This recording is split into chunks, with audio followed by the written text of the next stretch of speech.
Episode 51 Aku bisa melihat segalanya. Ling Hao menepuk bahu Xia Feng. Saya tahu Anda merasa dirugikan, tetapi ada pepatah lama, Tuhan mengawasi apa yang Anda lakukan. Selama Anda bertindak benar dan bermoral baik, tak seorang pun dapat menyakiti Anda. Lakukan yang terbaik dan jangan mengecewakan atasan Anda. Xia Feng ragu-ragu bertanya, Tuan Ling, siapa bos Anda? Ling Hao tersenyum. Jangan tanya, jangan ikut campur. Anda orang pintar, dan beberapa hal lebih baik tidak diketahui daripada diketahui. Ini terdengar seperti petunjuk. Xia Feng mengangkat bahu dan berhenti bertanya. Ia juga telah menegaskan satu hal dalam benaknya, Ling Hao adalah seorang teman. Namun, ia tidak tahu berapa lama teman seperti itu akan bertahan. Status Ling Hao unik. Mungkin suatu hari, perintah dari atasan dapat mengubah teman ini menjadi saingan. Setelah mengantar Ling Hao pergi, Xia Feng langsung masuk ke sebuah gudang. Gudang itu penuh dengan suku cadang yang dikirim dari pangkalan Haizu dan Shu. Sebuah mesin perkakas yang ia modifikasi sendiri, serta peralatan dan perkakas lainnya. Gudang inilah tempat Xia Feng membangun mesin perkakas cerdas terintegrasi naga api. Selain dirinya, Anina dan Qin Xiang adalah dua orang yang diizinkan masuk ke seluruh gudang senjata Thunder Horse. Anina mengikutinya masuk, mendorong ratusan cetak biru di atas kereta perkakas, beserta ponsel yang disitanya dari Huang Suedong, yang digunakan untuk memotret cetak biru tersebut. Ling Hao ingin mengambil ponsel itu sebagai barang bukti, tetapi Xia Feng tidak mengizinkannya. Ia tidak ingin orang lain melihat secuil pun dari cetak biru itu. Lukas, apa kau siap mulai? Anina meletakkan kereta perkakas di samping meja kerja Xia Feng, dengan ekspresi bingung di wajahnya. Aku benar-benar tidak tahu bagaimana kau menyelesaikan cetak biru ini. Aku sudah melihatnya sekilas, dan kurasa 50 insinyur listrik saja akan memakan waktu sebulan, dan kau hanya menyelesaikannya dalam 20 hari. Xia Feng hanya tersenyum, tanpa memberikan penjelasan. Ia tidak bisa menjelaskan bagaimana ia menyelesaikan cetak biru ini kepada siapapun. Sudahlah. Aku selalu penasaran dengan struktur otakmu, tapi kurasa kau sendiri tidak tahu jawabannya. Anina bukan tipe orang yang terlalu ingin tahu. Aku akan kembali bekerja. Jika kau butuh bantuanku, hubungi saja aku. Oke, tentu. Xia Feng tidak menahannya. Pekerjaan Anina saat ini adalah merancang senapan baru, sebuah tugas yang ia kuasai, baik dari segi bakat maupun kemampuannya. Seperti senapan runduk XL2500, Xia Feng akan menyempurnakan desainnya dan mengembangkannya, membangun di atas fondasinya. Diharapkan setelah pabrik baru selesai, senapan pertama Thunder Horse Military Factory akan dirilis. Saat itu, Thunder Horse Military Factory akan memproduksi lebih dari sekadar senapan runduk, termasuk pistol dan senapan. Setelah Anina pergi, tindakan pertama Xia Feng bukanlah memproses komponen-komponennya. Sebaliknya, ia menumpuk cetak birunya di lantai dan membakarnya. Ponsel Huang Suedong pun tak terkecuali, hangus menjadi arang. Jika Anina masih di sini, ia pasti mengira Xia Feng sudah gila. Namun kenyataannya, Xia Feng sama sekali tidak membutuhkan cetak biru itu. Setiap cetak biru tersimpan di dalam pikirannya, dan otaknya, berdasarkan gambar-gambar tersebut, telah menciptakan representasi holografik 3D dari strukturnya.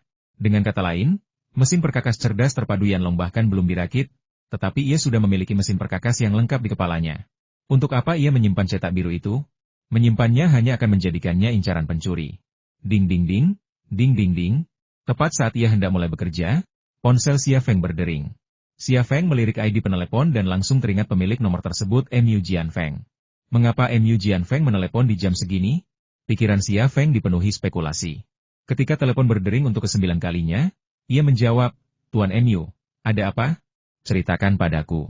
Ia tak perlu lagi menggunakan sebutan kehormatan seperti Tuan Mu. Haha, Mu Jianfeng tertawa dari telepon. Xia Feng, kau sungguh mengesankan. Kudengar kau telah menangkap beberapa mata-mata perusahaan. Xia Feng mendengus dingin. Apa kau mencoba mengorek informasiku? Mu Jianfeng berkata, jangan terlalu kasar. Apa aku perlu mengorek informasimu? Jangan bilang kau tidak punya bukti. Kalaupun kau punya, apa yang bisa kau lakukan padaku? Hati Xia Feng tiba-tiba terbakar amarah. Aku memang tidak bisa berbuat apa-apa padamu, tapi kau harus ingat bahwa ada sebab untuk setiap akibat. Suatu hari nanti, kau akan membayar harga atas tindakanmu. Hahaha, kau benar-benar pemuda yang tak kenal takut. Xia Feng, kukatakan padamu, aku bukan seseorang yang bisa kau tangani. Mu Jianfeng berkata dengan tenang. Lagi pula, aku menelepon karena ku dengar kau sedang membangun mesin perkakas cerdas yang komprehensif. Aku ingatkan kau bahwa kau menjual teknologi untuk mesin perkakas cerdas itu kepada grup industri Shenzhou kami. Kau tidak memenuhi syarat untuk membangun mesin perkakas cerdas yang sama. Jika kau melakukannya, aku akan menuntutmu dan membuatmu bangkrut. Xia Feng mencibir. Jadi itu alasanmu datang.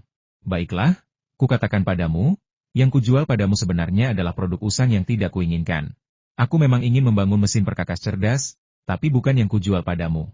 Itu mesin perkakas cerdas tercanggih di dunia. Kau ingin menuntutku? Apa yang bisa kau katakan? Karena itu hanya mesin perkakas, kan? HMPH. Mesin perkakas macam apa itu? Amarah Mu Jianfeng sudah mulai tak terkendali. Kau pikir kau siapa? Kenapa aku harus memberitahumu? Mau tahu? Kiri mata-mata perusahaan lagi. Kau, Xia Feng menutup telepon. Ia tidak ingin mendengar suara Mu Jianfeng lagi. Seorang tetua yang dulu dihormati kini menjadi saingannya. Hidup sungguh tak terduga dan tak terduga. Pukul 2 dini hari. Pelabuhan La Guaira, Venezuela. Di tengah kegelapan, sebuah truk militer berangkat dari gudang pelabuhan, menuju pangkalan militer terdekat. Saat truk meninggalkan pelabuhan, seorang gadis di atas skateboard tiba-tiba melesat keluar dari samping, nyaris bertabrakan. Brengsek! Umpat sopir truk dalam bahasa Spanyol. Kau buta? Tanpa menoleh, gadis itu meluncur mundur, menyerempet truk dan menghilang dari pandangan sopir dalam sekejap mata. Sialan! Gerutu sopir truk. Aku hampir menabraknya. Ini masih pagi, dan dia masih bermain skateboard? Dia pasti murid nakal yang menyelinap keluar sekolah untuk bertemu pacarnya. Seorang tentara bersenjata lengkap di kursi penumpang terkekeh dan berkata, gadis itu punya tubuh yang bagus. Pasti menyenangkan untuk menidurinya. Haha. Sopir truk itu juga tersenyum nakal. Jangan bermimpi. Ayo kita bawa kiriman senjata ini dari Tiongkok ke pangkalan, lalu pergi minum-minum di klub malam. Mungkin kita akan bertemu beberapa perempuan. Saat kedua tentara Venezuela itu mengobrol tentang perempuan yang bermain skateboard itu muncul di pintu kontainer truk. Hanya dalam 10 detik, ia membuka kunci kontainer dan masuk. Kontainer itu berisi senjata ringan yang diimpor dari Tiongkok, kebanyakan senapan, peluncur granat, dan peluncur roket yang diproduksi oleh perusahaan persenjataan Hanu. Ada juga 5 senapan runduk XL2500 yang dibeli dari pabrik militer Thunder Horse. Perempuan yang bermain skateboard itu segera menemukan kelima senapan runduk itu. Kelima senapan itu dikemas dalam peti kayu besar. Masing-masing senapan runduk XL2500 dalam wadah plastiknya sendiri. Senyum tersungging di wajahnya saat ia mengangkat wadah plastik berisi senapan runduk XL2500 dari peti kayu. Ia adalah Liang Xiao. Direktur CIA Asia, Lance Bigger, menugaskannya untuk mendapatkan senapan runduk XL2500 untuk penelitian militer. Karena tidak dapat menyelesaikan misi ini di Tiongkok, ia mengincar pelanggan luar negeri yang telah membeli senapan runduk XL2500. Karena itulah ia muncul di sini. Stoknya benar-benar langka. Militer Venezuela hanya membeli 5. Pikiran Liang Xiao kembali ke Xia Feng, dan ia mulai berspekulasi lebih lanjut. Apa yang Ai bawa untuknya? Saat aku berhubungan seks dengannya, aku mungkin tidak menggunakan kondom. Kami sudah hidup bersama begitu lama, dan jika tidak, mungkin aku akan hamil dengannya, melahirkan bayi ajaib, dan kemudian, mungkin, bayiku akan mewarisi beberapa gennya yang luar biasa. Itu adalah pemikiran yang menarik. Liang Xiao mencapai pintu kontainer, mendorongnya sedikit, dan bersiap untuk melompat keluar. Namun saat pintu terbuka, ia membeku. Di bagian belakang truk, sebuah sepeda motor membuntutinya dengan ketat. Pengendaranya seorang perempuan, dan di kursi belakang seorang laki-laki. Pria itu mengarahkan pistol ke arahnya, dan dengan tangannya yang lain, ia membentuk tanda V. Apakah itu tanda kemenangan? Bagi Liang Xiao, gestur seperti itu sungguh ironis. Saat itu, berbagai strategi berkecamuk di benaknya. Ia mempertimbangkan untuk menutup pintu. Tetapi bukankah itu akan memberi celah bagi militer Venezuela? Jika ia melompat dari motor, ia pasti akan jatuh ke tangan kedua pria ini. Apa yang harus ia lakukan? Liang Xiao panik, takut mengambil keputusan. Saat itu, pria di atas motor tiba-tiba melepas helmnya, memperlihatkan wajahnya. Xia Changhe. Liang Xiao tertegun. Xia Changhe melambai padanya, lalu menunjuk kotak plastik di tangannya dan membentuk tanda V. Liang Xiao akhirnya mengerti gestur itu. Itu bukan tanda kemenangan yang mengejek, melainkan 2. Xia Changhe bermaksud agar ia melempar 2 senapan runduk XL2500.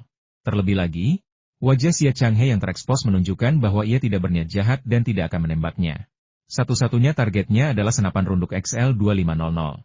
Liang Xiao mengangguk dan segera melempar salah satu kotak plastik yang dipegangnya. Pengendara skuter, Yelena, mengulurkan tangan dan mengambil kotak plastik itu, lalu mengembalikannya kepada Xia Changhe di kursi belakang. Liang Xiao kemudian mengambil 2 kotak plastik lagi.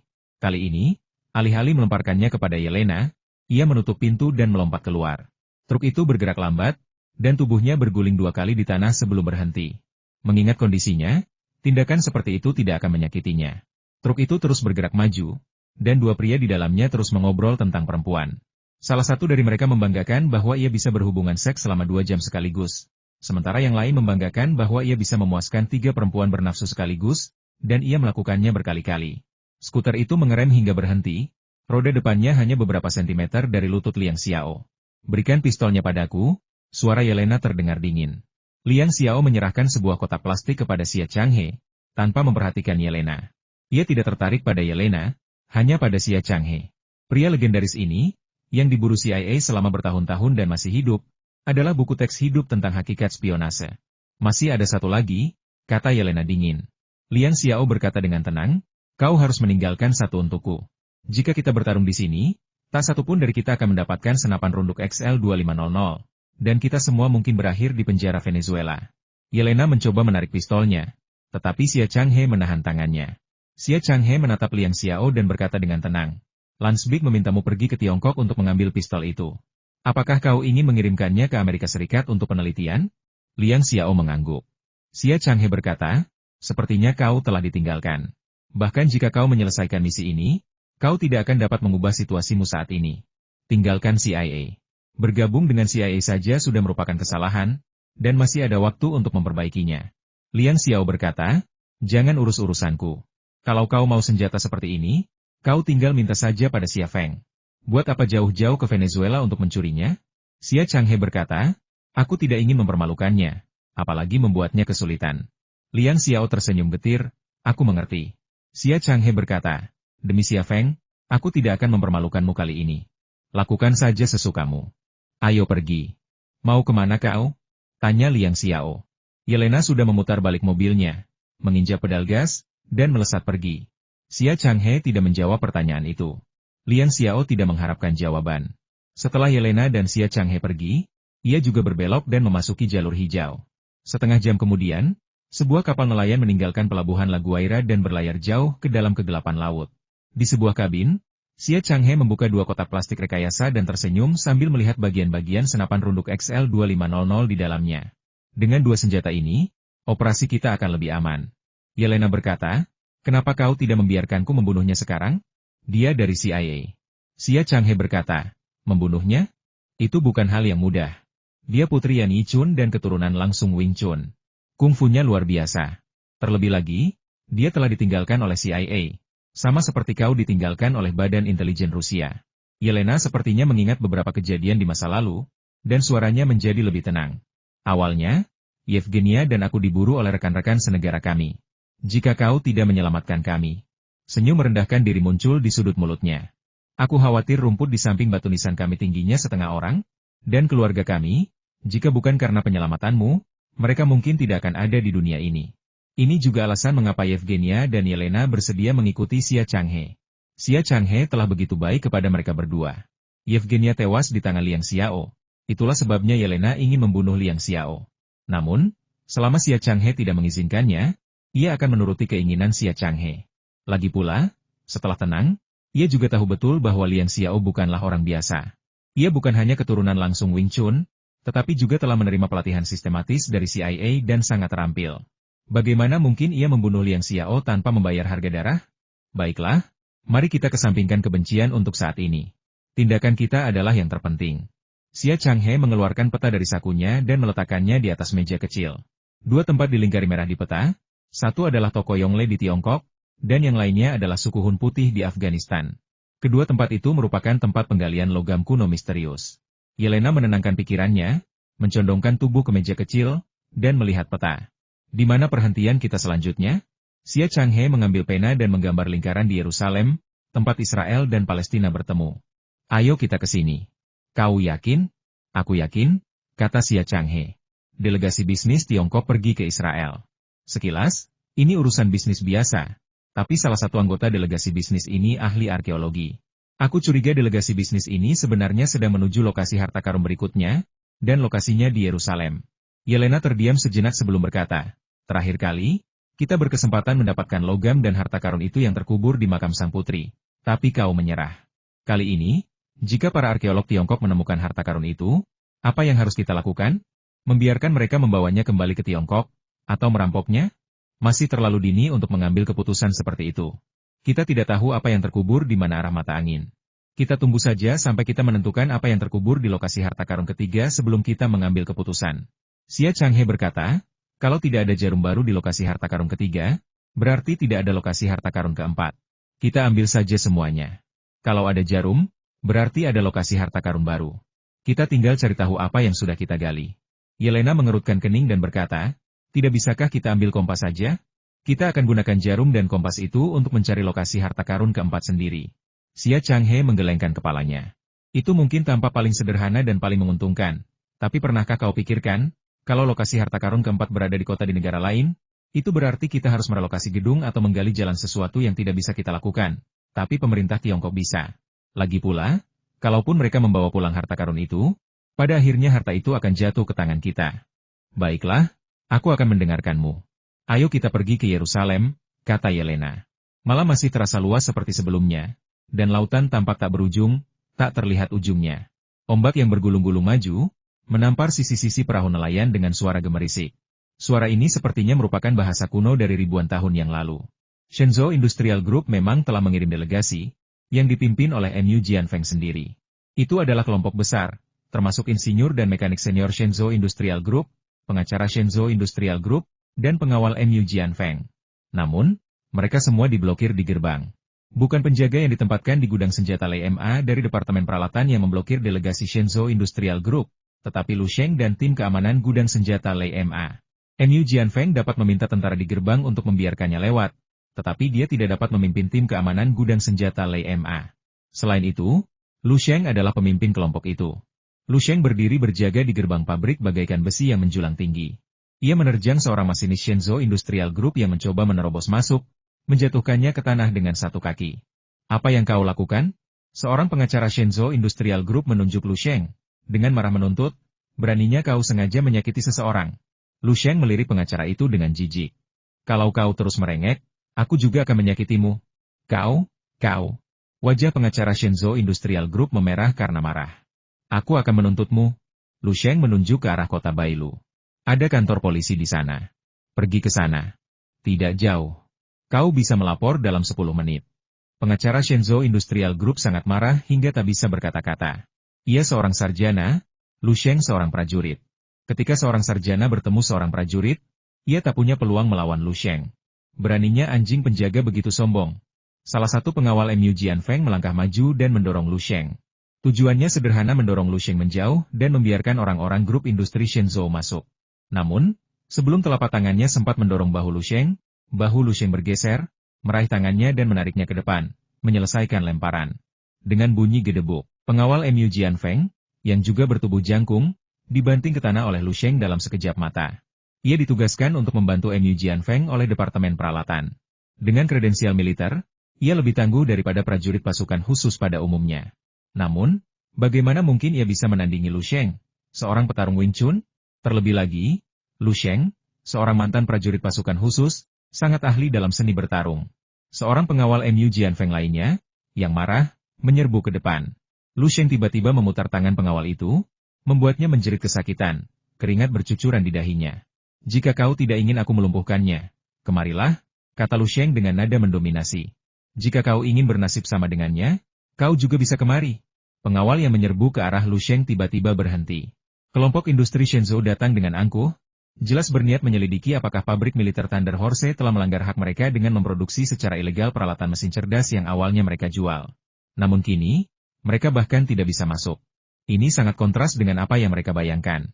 Kapan kelompok industri Shenzhou, kekuatan dominan dalam industri militer Tiongkok, pernah mengalami penghinaan seperti itu? Di belakang kerumunan, MU Jianfeng, yang telah menunggu untuk memasuki pabrik untuk menyelidiki dan mengakali Xia Feng, kini merasa malu. Ia membawa kelompok ini ke pabrik militer Thunder Horse dengan satu tujuan, menghentikan Xia Feng menyalin peralatan mesin cerdas yang awalnya dijual ke kelompok industri Shenzhou, dan juga untuk melihat jenis peralatan mesin cerdas apa yang sebenarnya diproduksi Xia Feng sebelum melanjutkan. Langkah selanjutnya adalah mendapatkan gambar dan data teknis untuk peralatan mesin baru ini melalui jalur hukum. Ia yakin dapat memperoleh informasi ini. Strateginya sederhana, cukup klaim bahwa peralatan mesin Xia Feng adalah salinan dari milik kelompok industri Shenzhou. Kecuali Xia Feng dapat membuktikan sebaliknya dengan menunjukkan gambar dan data teknis tersebut. Jika Xia Feng menyerahkan bukti ini ke pengadilan, pada akhirnya akan jatuh ke tangannya. Namun, Bahkan rencana brilian seperti itu digagalkan oleh Lu Sheng yang biadab. Sekarang, saatnya untuk bertindak. Mu Jianfeng melangkah maju dari belakang kerumunan dan menghadap Lu Sheng. Anak muda, aku hanya punya satu kata minggir. Suara Mu Jianfeng penuh ancaman, dan ia memancarkan wibawa yang tak tergoyahkan. Lu Sheng tetap bergeming, ia bahkan tidak berbicara kepada Mu Jianfeng. Bagus sekali. Tatapan Mu Jianfeng beralih ke prajurit di pos gerbang dan berkata, "Prajurit, panggil atasanmu." Ini, prajurit itu ragu-ragu. Ia tidak ingin terlibat dalam situasi ini, tetapi perintah Mu Jianfeng untuk memanggil atasannya menempatkannya dalam posisi yang sulit. "Itu perintah?" teriak Mu Jianfeng. "Ya." Prajurit itu lari. Mu Jianfeng adalah ketua grup industri Shenzhou dan memegang jabatan militer. Ia mengatakan itu adalah perintah, dan wajar saja jika seorang prajurit biasa tidak akan mematuhinya. Mu Jianfeng menatap Lu Sheng lagi. Suaranya dingin, "Begitu mereka datang, aku akan menangkapmu. Minggir sekarang, atau lawan aku langsung, tapi kau akan berakhir dalam situasi yang mengerikan." Lu Sheng tampak tenang, tetapi sedikit kekhawatiran muncul di dalam dirinya. Di belakang Mu Jianfeng, sekelompok besar orang dari grup industri Shenzhou menatap Lu Sheng dengan sorot mata penuh kemenangan. Tak seorang pun berbicara, tetapi terdengar suara yang jelas berkata, "Bukankah kau sombong, nak? Kita lihat saja sampai kapan kau bisa begitu sombong." "Lu Sheng," kata Xia Feng, "kembalilah ke Departemen Keamanan. Kau tidak punya urusan di sini." Xia Feng muncul di hadapan semua orang, mengenakan setelan kerja biru dan sarung tangan bernoda minyak. Baju kerjanya penuh lubang bekas pengelasan. Ia bukanlah ketua grup Thunder Horse, juga bukan ilmuwan militer muda yang digembar-gemborkan media, melainkan hanya seorang teknisi kerah biru. Lu Sheng berkata, "Tuan Xia, orang-orang ini, tidak apa-apa, tidak apa-apa. Saya akan mengurusnya. Anda bisa kembali dulu," kata Xia Feng. Lu Sheng mengangguk, melepaskan pengawal Mu Jianfeng, dan meninggalkan gerbang pabrik. Dua tokoh penting dari pabrik militer Thunder Horse dan grup industri Shenzhou resmi bertemu. "Tuan Mu, apa yang ingin Anda lakukan?" tanya Xia Feng dengan tenang. "Membawa begitu banyak orang ke tempat saya untuk membuat masalah tidakkah menurut Anda itu berlebihan?" "Berlebihan?" Mu Jianfeng mencibir. "Saya pikir Anda berlebihan." "Bagaimana saya bisa berlebihan?" "Anda tahu betul," kata Mu Jianfeng. "Saat itu, Anda menjual mesin perkakas cerdas kepada kami, dan kami membayar lebih dari 200 juta untuk itu. Apakah Anda lupa kontrak yang Anda tanda tangani? Anda tidak berhak lagi memproduksi mesin perkakas cerdas seperti itu." "Bagaimana Anda tahu saya sedang membuat mesin perkakas seperti itu?" tanya Xia Feng dengan tenang. "Kalau begitu, izinkan kami masuk untuk melihatnya," kata Mu Jianfeng. "Kalau begitu, berikan gambar dan data teknis yang relevan. Baru setelah itu kami bisa membuktikan Anda tidak memproduksi mesin perkakas semacam itu." "Haha," Xia Feng tertawa. "Bagaimana kalau saya tidak melakukannya?" "Kalau tidak, itu mudah. Kami akan menuntut Anda dan memaksa Anda memberikan bukti bahwa Anda tidak memproduksi mesin perkakas semacam itu," kata Mu Jianfeng. "Terus terang, Anda masih mencoba mencuri desain dan teknologi saya." Senyum sinis tersungging di bibir Xia Feng. "Tuan Mu, Anda sudah tua, kenapa masih naif? Apa Anda pikir Anda bisa mendapatkan apa yang Anda inginkan dengan cara seperti itu?" "Sejujurnya, saat itu, grup industri Shenzhou kami menghabiskan lebih dari 200 juta untuk membeli mesin perkakas Anda, dan Anda bilang itu yang tercanggih di dunia. Sekarang, Anda ingin membuat mesin perkakas yang bahkan lebih canggih dari itu, tetapi Anda tidak mau berbagi teknologinya dengan kami. Baiklah, kalau begitu, saya tidak akan mengizinkan pabrik militer Leima Anda memiliki mesin perkakas yang lebih canggih kecuali Anda berbagi teknologinya dengan kami. Kalau tidak, kami akan menempuh jalur hukum," bantah Mu Jianfeng dengan yakin. Kata-katanya terdengar masuk akal, tetapi jika ditelusuri lebih lanjut, terungkap logika yang hampir seperti gangsterisme. Namun, ia punya modal untuk secara tidak bermoral menekan Xia Feng agar tunduk. "Pergi sana, jangan buang waktumu," kata Xia Feng. "Jika kau ingin menempuh jalur hukum, saya selalu siap membantu. Tentu saja aku akan pergi. Tapi aku tidak akan pergi sampai aku memeriksa pabrikmu," Mu Jianfeng mencibir. "Lagi pula, kapan dan bagaimana kita pergi bukan urusanmu. Aku yang punya keputusan akhir." Nada bicara Mu Jianfeng tegas, diwarnai penghinaan dan hinaan. Dia sama sekali tidak menghormati Xia Feng sebagai penguasa tempat ini, apalagi seseorang yang menganggapnya serius. Saat itu, seorang perwira dari unit penjaga yang ditempatkan di gudang senjata Leima tiba dengan sekelompok prajurit. Perwira ini, Wang Wei, adalah seorang kapten yang ditugaskan ke gudang senjata Leima oleh Departemen Peralatan. Dia tidak berada di bawah komando Xia Feng, melainkan di bawah komando Departemen Peralatan. Setibanya di sana, Wang Wei langsung berdiri dan memberi hormat kepada Mu Jianfeng. "Halo, Komandan. MU Jianfeng tersenyum dan mengangguk. Bawa orang-orang ini ke samping. Aku harus masuk ke dalam untuk memeriksa pabrik. Ini, Wang Wei membeku, tampak sangat malu. MU Jianfeng membentak, ini perintah. Wang Wei tetap diam, melirik Xia Feng. Pada saat itu, Xia Feng mengeluarkan walkie-talkie dari saku baju kerjanya. Qin Xiang, suruh semua pekerja keluar dan pertahankan pabrik militer Leima kita. Dalam semenit, ratusan pekerja berhamburan keluar dari berbagai bengkel. Mereka membawa berbagai peralatan, dan beberapa perempuan bahkan membawa kain pel dan sapu. Suasana kacau, namun skala dan momentumnya sangat mengesankan. Lautan pekerja menghalangi pintu masuk, melotot marah ke arah grup industri Shenzhou. Beberapa orang tak kuasa menahan diri untuk melontarkan umpatan, kata-kata mereka menusuk udara. Xia Feng, apa yang ingin kau lakukan? Wajah MU Jianfeng sudah muram. Xia Feng mengangkat tangan, memberi isyarat agar diam. Begitu ia mengangkat tangan, semua pekerja terdiam. Xia Feng berteriak, orang-orang dari grup industri Shenzhou ada di sini untuk menghancurkan pekerjaan kalian. Apa yang akan kalian lakukan? Pukul mereka. Sekelompok bandit. Kalau berani, pergilah bikin onar di pabrik militer asing. Kalian cuma tahu cara menindas sesuka hati. Tak tahu malu. Pengkhianat. Hati-hati, atau kalian bakal punya cucu tanpa anus. Teriakan itu tak tertahankan. Xia Feng membayar para pekerja di pabrik senjata Lei MA 2 kali lipat gaji rata-rata industri, belum termasuk bonus dan tunjangan lainnya. Tak seorang pun ingin pabrik senjata Lei MA runtuh. Tentu saja, mereka akan melawan siapapun yang mencoba menggulingkan mereka. Xia Feng tersenyum. Tuan MU, Anda orang yang kuat, dan Anda punya wewenang untuk memimpin para prajurit ini. Tapi, apa Anda berani menyuruh mereka menembak pekerja saya? Atau, apa Anda berani menyuruh anak buah Anda melawan anak buah saya? Bibir MU Jianfeng bergerak, tetapi akhirnya ia menahan diri untuk tidak mengucapkan kata-kata mengancam. Ia memang licik, tentu saja ia mengerti motif Xia Feng. Di Tiongkok, insiden massal adalah hal yang paling tabu. Ia telah mengerahkan anak buahnya untuk menekan Xia Feng, yang memang sudah tak tertahankan. Jika terjadi perkelahian massal, yang melibatkan tentara dan menimbulkan korban jiwa, bahkan ia pun akan berada dalam masalah. Xia Feng berkata, Tuan MU, saya menunggu keputusan Anda. HMPH. Tunggu panggilan pengadilan perusahaan kita. MU Jianfeng mendengus. Ayo pergi.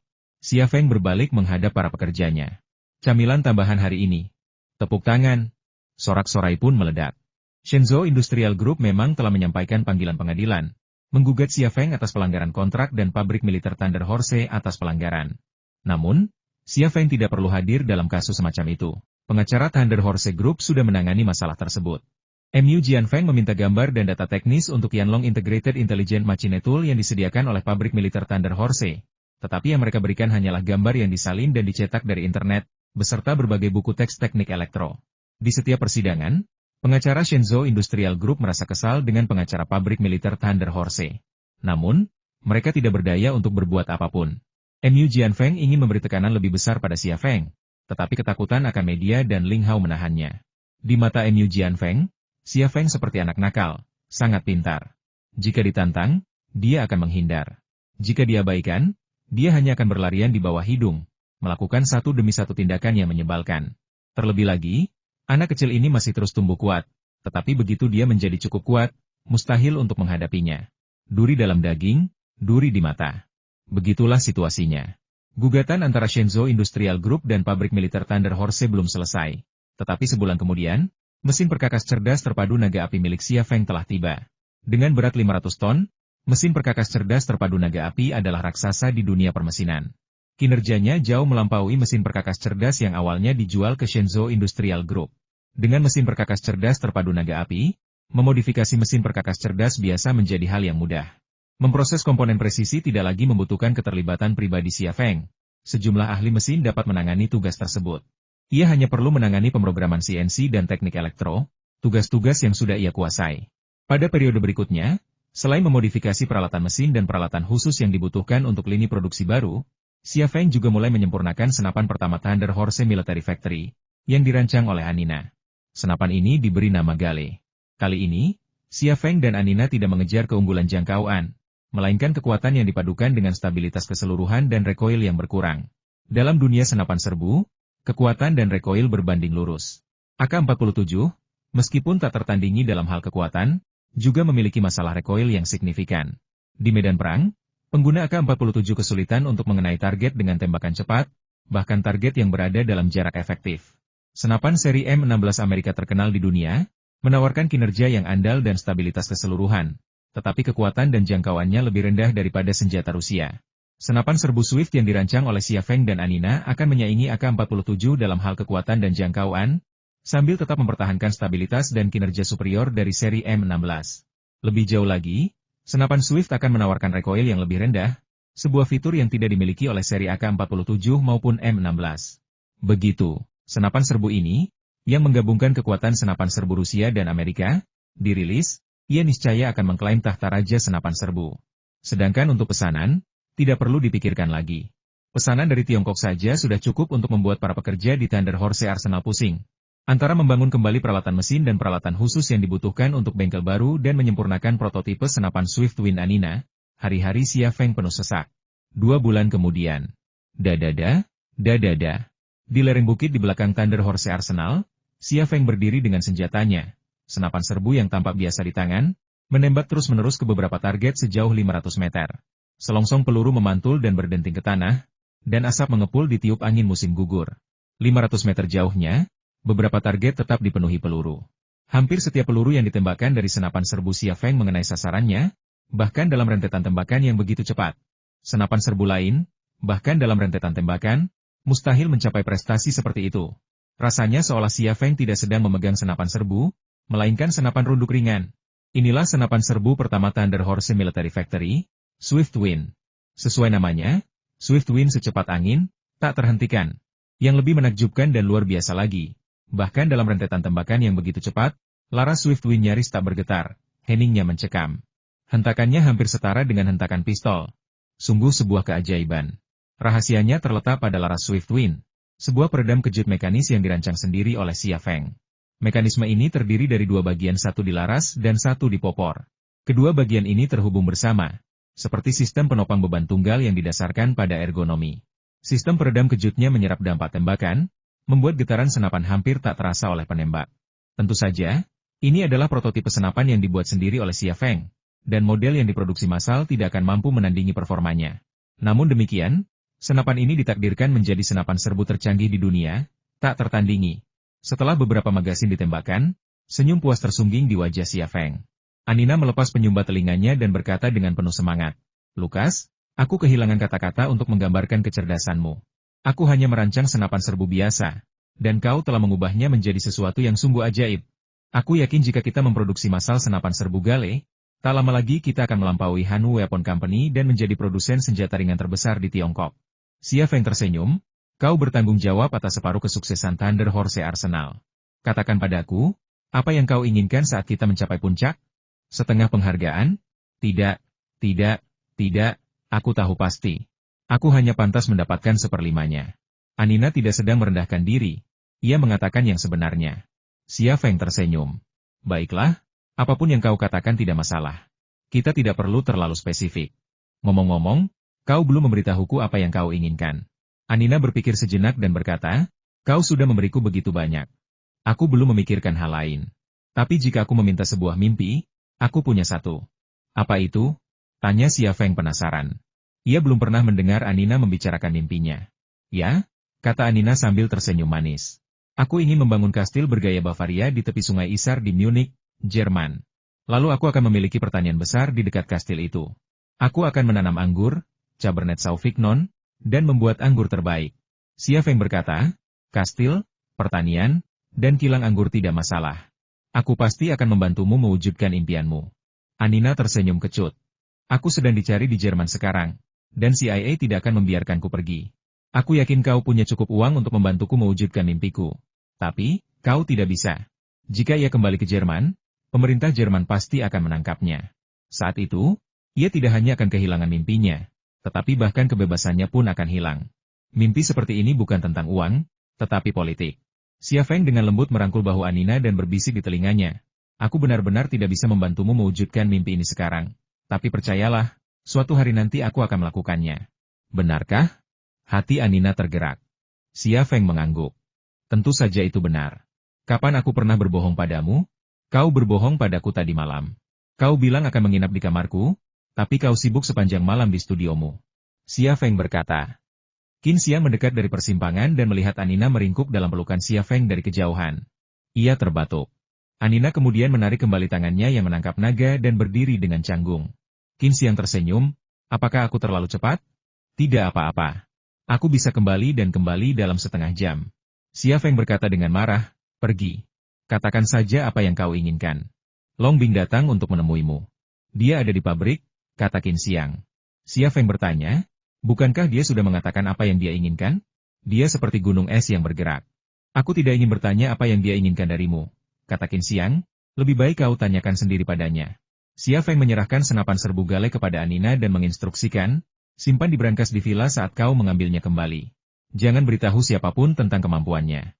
Saat ini kami sedang bekerja lembur untuk memenuhi pesanan senapan runduk XL2500, dan kami tidak memiliki cukup tenaga untuk memproduksi senapan serbu ini.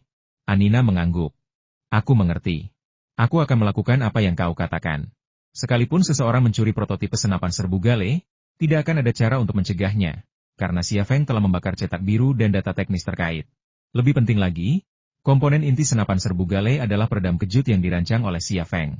Jika dilepas, mekanisme penghancur otomatis di dalamnya akan aktif, menghancurkan komponen dan mekanisme internal menjadi berkeping-keping. Namun, lebih baik jika tidak ada yang menemukannya, karena ini akan mengurangi masalah yang tidak perlu. Anina membawa senapan serbu gale kembali ke villa, dan Xia Feng mengikuti Qin Xiang untuk menemui Long Bing. Long Bing tidak menunggu di kantor Xia Feng, melainkan di tempat parkir. Ia mengendarai SUV Warrior tanpa izin.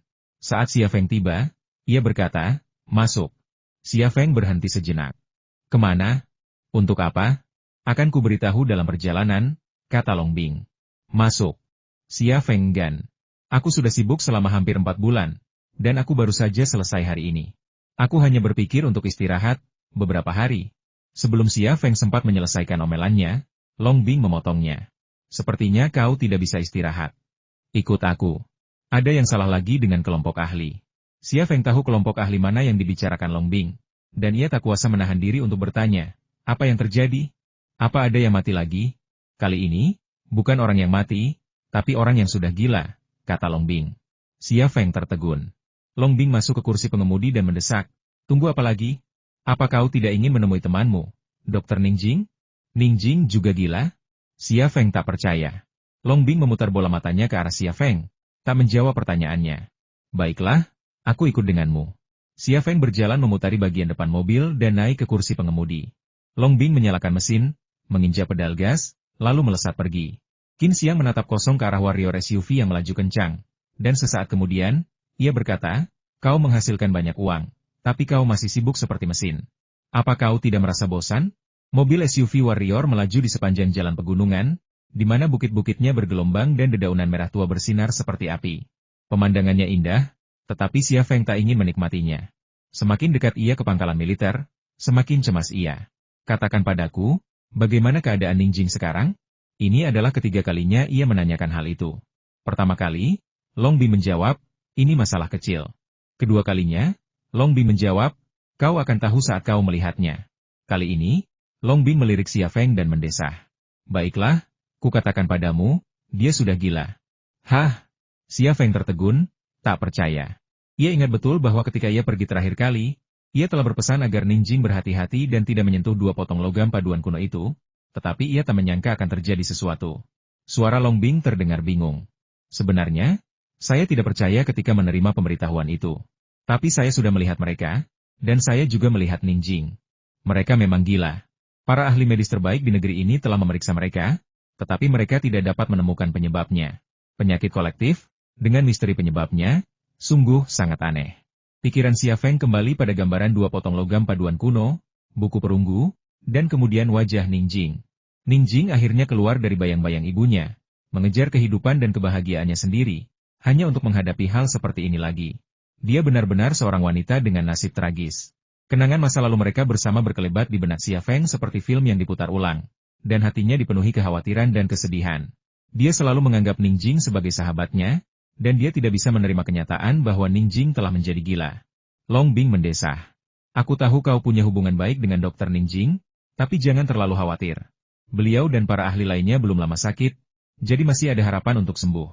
Xia Feng menenangkan pikirannya. Kuharap begitu. Beliau sebenarnya wanita yang menyedihkan.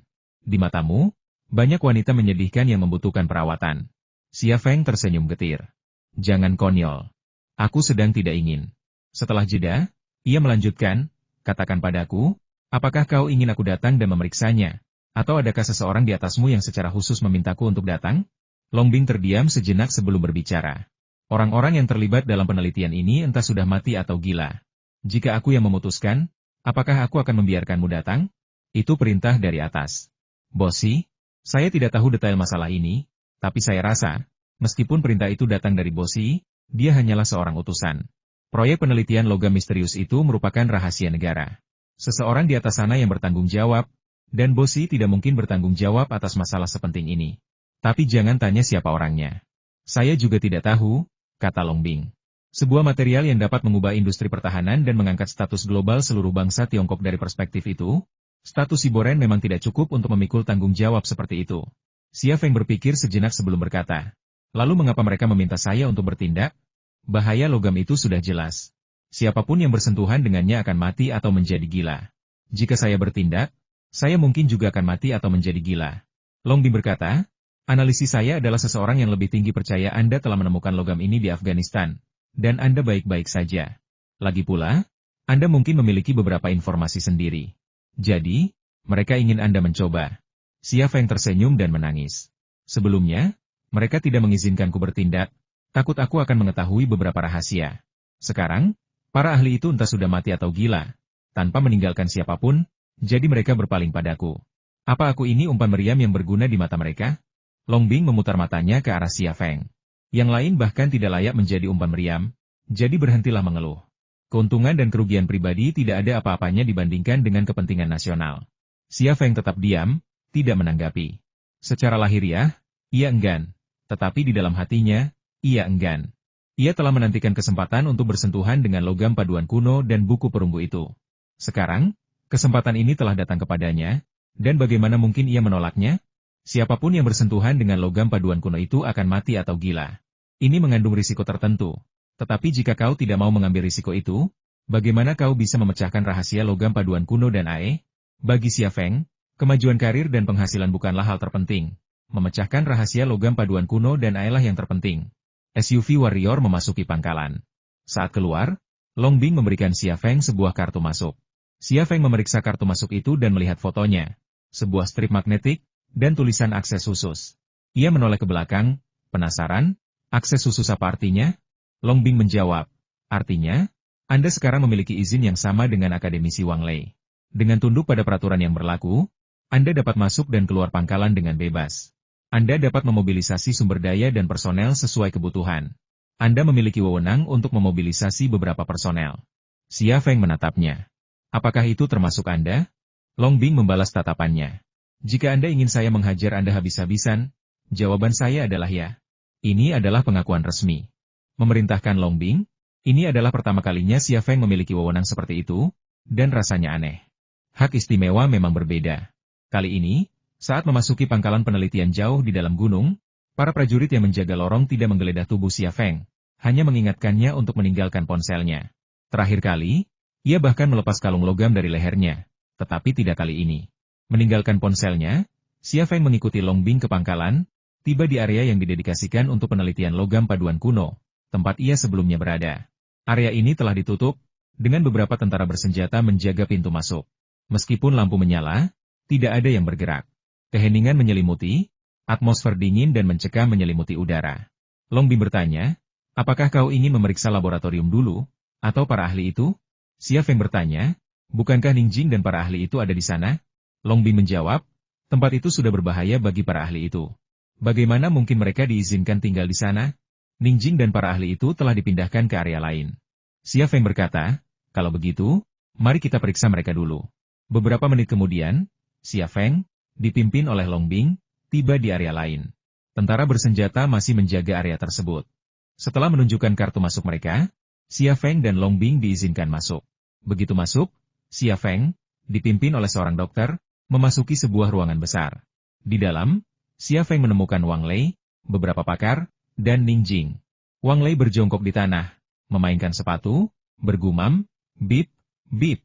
Truk datang, bip. Kondisi seorang akademisi dari Akademi Ilmu Pengetahuan merupakan kehilangan besar bagi Tiongkok. Beberapa pakar lain juga mengalami hal serupa.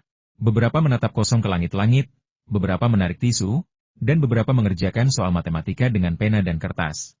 Di kertas itu, tertulis 1111.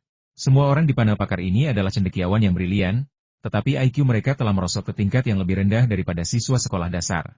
Jika kabar seperti itu tersebar, pasti akan menyebabkan kegemparan nasional. Tatapan Xia Feng tertuju pada Ningjing. Ningjing, mengenakan gaun rumah sakit putih, duduk di kursi, menggenggam cermin rias dan lipstik. Ia diam-diam mengoleskan lipstik, berulang kali, hingga bibirnya yang dulu manis dan merah kini berlumuran darah, seolah-olah ia baru saja minum darah. Seorang dokter yang berdiri di dekatnya berkata, IQ mereka saat ini tidak lebih dari anak usia 5 tahun. Kondisi Dr. Ning sedikit membaik, tetapi masih belum normal. Kami telah mencoba segala cara dan menggunakan semua perawatan yang tersedia, tetapi kondisinya tidak membaik sama sekali. Baiklah, saya mengerti. Terima kasih. Xia Feng berjalan menghampiri Ningjing. Ningjing bahkan tidak menyadari kedatangan Xia Feng. Ia menatap dirinya di cermin lalu membuat titik merah kecil di dahinya dengan lipstik. Ningjing, ini aku. Xia Feng berjongkok di samping Ningjing dan berkata lembut, apakah kau ingat aku? Ningjing menatap Xia Feng. Ia tertegun sejenak, lalu tiba-tiba mengulurkan tangan dan memeluk wajah Xia Feng. Dengan penuh semangat berkata, Xiaoming, kau di sini. Kau terlambat lagi. Guru TK akan memarahimu, tapi jangan khawatir, aku tidak akan mengadu. Xia Feng tidak tahu harus berkata apa, kepalanya terasa berdengung. Ningjing tiba-tiba mencondongkan tubuhnya lagi dan mencium kening Xia Feng. Xia Feng membeku sesaat, dan bekas lipstik berdarah muncul di keningnya. Xiaoming, ayo main rumah-rumahan. Aku akan jadi ibunya dan kau akan jadi ayahnya. Sambil berbicara, Ningjing merogoh kerah bajunya, menariknya 2 kali, dan menarik manik kaca dari beranya. Ini anak kita. Xia Feng? Xia Feng, ayo pergi. Long Bing mengerutkan kening. Kau tidak bisa menolongnya sekarang. Serahkan saja dia pada dokter. Xia Feng berkata, beri aku beberapa menit lagi. Xia Feng membangkitkan kemampuan mata kirinya, menguncinya di kepala Ningjing, dan melakukan pengamatan mendalam. Otak Ningjing tidak menunjukkan kelainan, dan hasil röntgennya normal. Ia kemudian melakukan röntgen pada tubuh Ningjing, dan hasilnya masih normal. Rasanya seolah-olah Ningjing, yang tadinya sehat walafiat, tiba-tiba kembali ke masa kanak-kanak. Ningjing, tetaplah di sini. Aku akan menjengukmu nanti. Xia Feng berdiri dan menepuk kepala Ningjing. Tidak, Xiaoming, kau membolos lagi. Aku akan lapor guru. Biar dia memukulmu. Ningjing mendengus. Xia Feng menghela napas dan berbalik untuk pergi. Memang, meskipun ia tetap tinggal, ia tidak akan bisa banyak membantu. Sepertinya hanya ada satu cara untuk menyelesaikan masalah ini, mencari tahu mengapa Ningjing dan para ahli lainnya menjadi gila. Ini akan langsung mengarah pada rahasia logam paduan kuno dan AE. Meninggalkan ruangan, Xia Feng bertanya kepada dokter, apakah mereka menjadi gila bersamaan, atau satu persatu? Dokter itu menjawab, seminggu yang lalu, Sabtu malam pukul 9, mereka tiba-tiba menjadi seperti ini. Ini yang ditunjukkan rekaman CCTV, tetapi mereka tidak dapat menemukan penyebabnya. Ini terjadi seminggu yang lalu. Dan baru seminggu kemudian para petinggi meminta Xia Feng untuk mengambil alih. Jelas, orang atau tim yang bertanggung jawab atas masalah ini telah mencoba segala kemungkinan solusi selama seminggu terakhir, menilai risiko dan kemungkinan keberhasilan sebelum akhirnya memutuskan untuk membiarkannya mengambil alih. Terima kasih. Tolong jaga Dr. Ningjing dengan baik. Dia teman saya, kata Xia Feng kepada dokter itu. Dokter itu mengangguk, tidak masalah. Jangan khawatir. Xia Feng kemudian pergi. Jangan masuk. Xia Feng berhenti di depan beberapa prajurit. Tunggu aku di sini. Long Bing ragu-ragu. Mengapa kalian tidak mengizinkanku masuk bersama kalian? Xia Feng berkata, siapapun yang bersentuhan dengan logam itu pasti sudah mati atau gila. Tidak aman bagi kalian untuk masuk. Sebaiknya kalian tetap di luar. Hati Long Bing tergerak. Tapi kau tidak mau masuk juga? Bagaimana mungkin aku membiarkanmu masuk sendirian? Bagaimana kalau terjadi sesuatu? Sebaiknya aku masuk bersamamu. Akan kusuruh seseorang menjagamu. Xia Feng berkata, aku akan masuk sendirian. Aku diperintah di saat kritis. Bukankah peranku hanya umpan meriam? Jangan khawatir, aku akan baik-baik saja. Sudah diputuskan. Jangan ikut denganku. Tidak, aku harus masuk bersamamu, kata Long Bing dengan keras kepala. Xia Feng berkata, bukankah kau bilang aku punya wewenang khusus dalam hal ini? Kau harus mematuhi perintahku. Aku sudah bilang untuk tinggal, jadi kau tinggal saja. Kau, Long Bing sedikit kesal, tetapi ia tidak bisa membantah Xia Feng. Xia Feng tidak berkata apa-apa lagi dan memasuki area penelitian, memberitahu para prajurit, jangan biarkan siapapun masuk. Ya, jawab para prajurit serempak, suara mereka menggelegar. Xia Feng melirik Long Bing sebelum menghilang dari pandangannya. Long Bing membuka mulut ingin mengatakan sesuatu, tetapi akhirnya terdiam. Para prajurit di hadapannya tidak punya wewenang untuk menghentikannya, dan ia bisa saja mengikutinya, tetapi ia tidak melakukannya. Bukan karena ia takut mati, melainkan karena rasa hormat dan terima kasihnya kepada Xia Feng. Area penelitian itu sunyi, tanpa suara. Langkah kaki Xia Feng adalah satu-satunya suara, bergema di dinding, membuatnya tampak seolah-olah banyak orang sedang berlalu lalang. Cahaya berhamburan dari atas, menerangi sosok Xia Feng, membuat bayangannya kabur. Aku sudah minum AE, dan tubuhku kebal terhadap gas anestesi. Apakah aku akan baik-baik saja dengan logam kuno itu? Xia Feng berhenti di pintu laboratorium yang pernah dipimpin Wang Lei, berpikir dalam hati. Menghadapi kematian dan kegilaan, tak seorang pun, bahkan Xia Feng, bisa tetap tenang sepenuhnya. Manusia memiliki naluri takut akan hal yang tidak diketahui, dan Xia Feng tak bisa menghindarinya. Namun, setelah ragu sejenak, Xia Feng mendorong pintu kaca dan masuk. Terakhir kali, ia mengenakan pakaian anti kuman, tetapi kali ini tidak. Wang Lei dan para ahli lainnya dalam tim mengenakan pakaian anti kuman setiap hari, namun beberapa tetap meninggal atau menjadi gila, membuktikan bahwa mengenakannya tidak ada gunanya. Jadi, ia berhenti memakainya. Memasuki laboratorium, ia melihat dua potong logam paduan kuno, tergeletak diam di bangku laboratorium. Dan buku perunggu, juga diam di meja kerja yang sunyi. Logam paduan kuno dan buku perunggu itu adalah benda mati, tetapi saat ia menatapnya, Xia Feng merasakan firasat aneh bahwa mereka hidup. Ia tidak tahu mengapa, tetapi firasat itu nyata dan jelas. Xia Feng berjalan ke meja kerja yang sunyi dan membuka sampulnya. Benar saja, buku perunggu itu diukir dengan karakter-karakter aneh. Beberapa menyerupai kecebong, beberapa menyerupai wajah manusia, dan beberapa hanya berupa garis-garis acak. Mungkinkah ini aksara kuno? Xia Feng sudah menduganya sebelumnya, tetapi sekarang firasat itu semakin kuat. Ini bukan bahasa tertulis. Tetapi jika bukan, bagaimana mungkin itu diukir di buku perunggu? Lagi pula, apakah itu dari dinasti Ming? Atau, apa hubungannya dengan AE? Pertanyaan-pertanyaan tiba-tiba membanjiri benaknya, menyatu bagai gelombang pasang, membuatnya gelisah. Setelah beberapa saat mencari, Xia Feng masih belum menemukan hasil. Ia berjalan mendekat, mengambil dua keping logam kuno, dan meletakkannya di samping buku perunggu. Kedua potongan logam paduan kuno itu tampak seperti bagian dari suatu mesin, masing-masing dengan bentuk yang berbeda. Keduanya terbuat dari bahan yang sama ringan namun luar biasa kuat, jauh lebih kuat daripada kebanyakan logam paduan modern. Logam semacam itu akan menjadi bahan yang sempurna untuk jet tempur atau pesawat ulang-alik, tak heran negara memprioritaskannya. Setelah mengamatinya sejenak, Xia Feng tiba-tiba berpikir kemampuanku berasal dari AE, dan kedua potongan logam paduan kuno ini terkait erat dengan AE. Buku perunggu ini tampaknya juga. Jika aku bisa melihat menembusnya, apakah akan ada reaksi? Itu ide yang berani.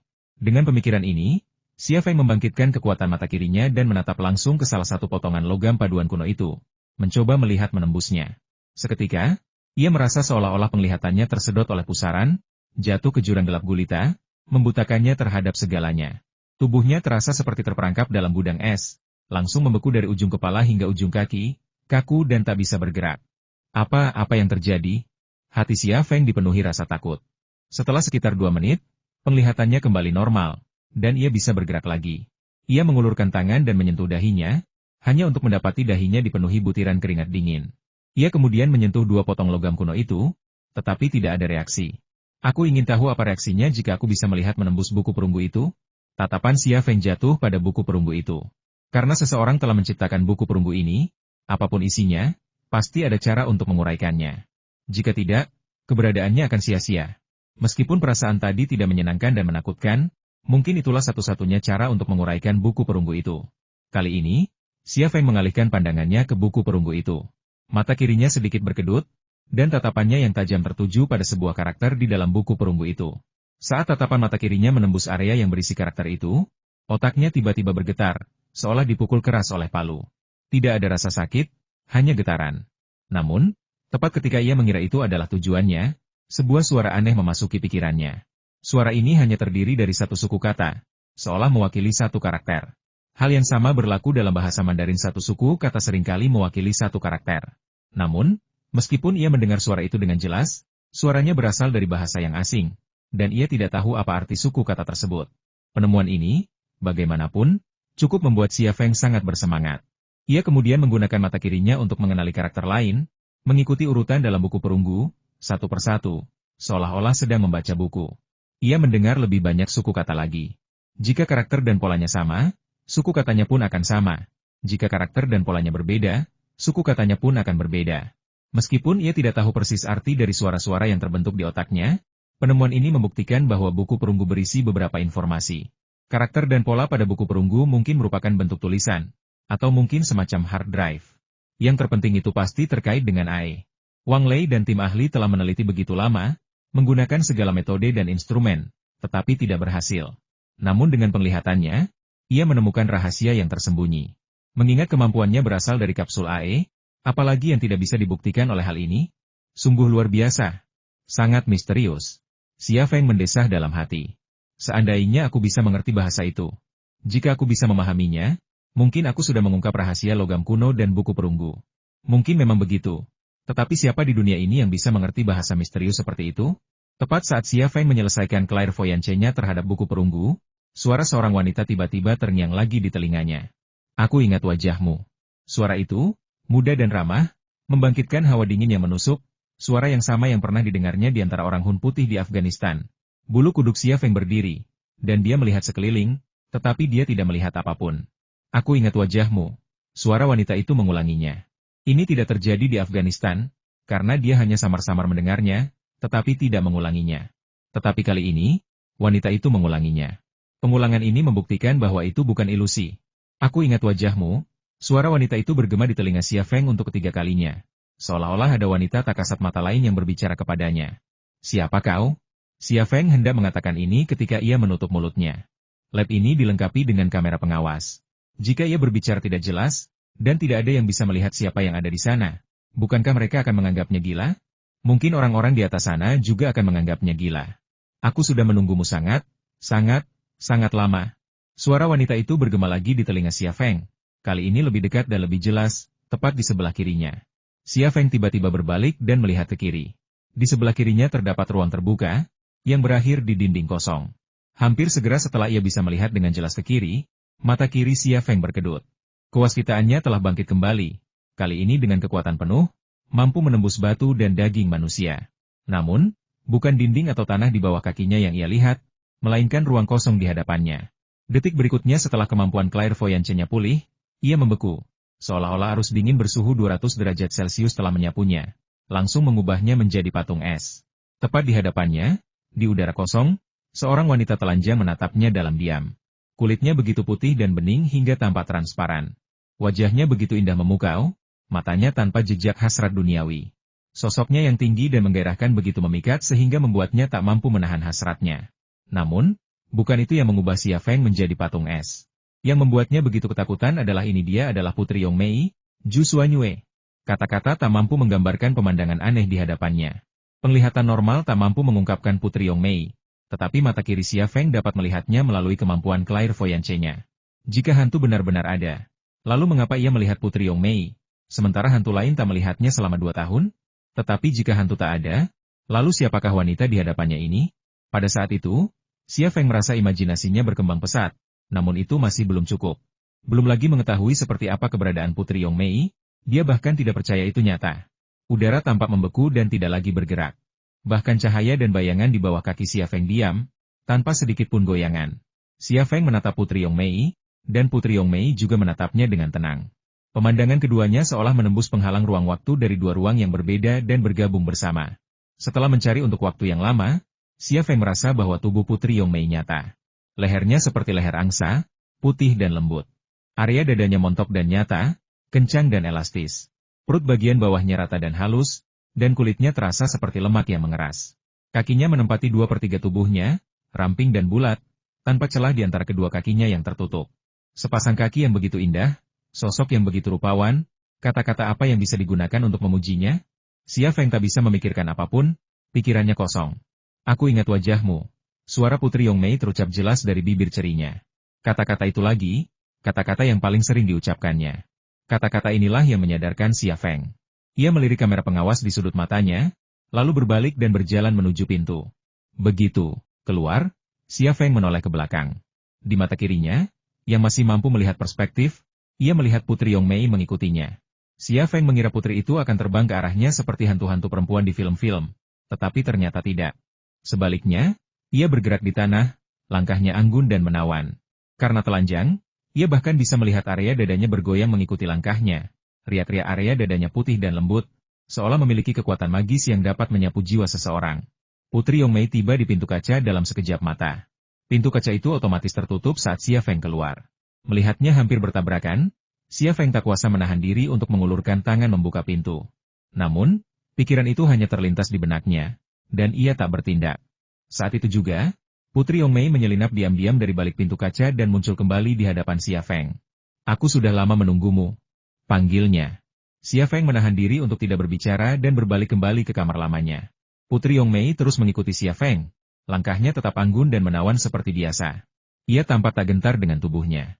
Sementara itu, di sebuah kantor rahasia di lantai dasar pangkalan militer, Ling Hao dan beberapa pria tua menatap tajam ke dinding yang dipenuhi monitor. Di salah satu monitor itu, Xia Feng berjalan perlahan, tampak sibuk. Tak hanya rekaman pengawasan saat itu, tetapi rekaman dari kunjungan Xia Feng sebelumnya di laboratorium juga telah terekam, tanpa meninggalkan siapapun. "Kenapa dia pergi?" Seorang pria tua memecah keheningan di kantor. "Aku tidak tahu," kata pria tua lainnya. "Tapi dia bertingkah aneh di lab tadi." Dia melihat dua potongan logam dan buku perunggu itu, lalu melihat sekeliling. Apa dia menemukan sesuatu? Yang lain berkata, "Apa yang bisa dia temukan? Tidak ada apapun di seluruh area penelitian. Jika ada sesuatu, seharusnya kita menemukannya." Yang lain berkata, "Mungkinkah dia juga gila?" Yang lain berkata, "Mungkin dia benar-benar punya masalah. Perilakunya agak aneh. Bukankah gejala awal ilmuwan yang sudah gila juga seperti melihat-lihat dan bicara omong kosong?" Ling Hao berkata, "Jangan langsung menyimpulkan. Mari kita amati sebentar. Bagaimana kalau dia juga gila?"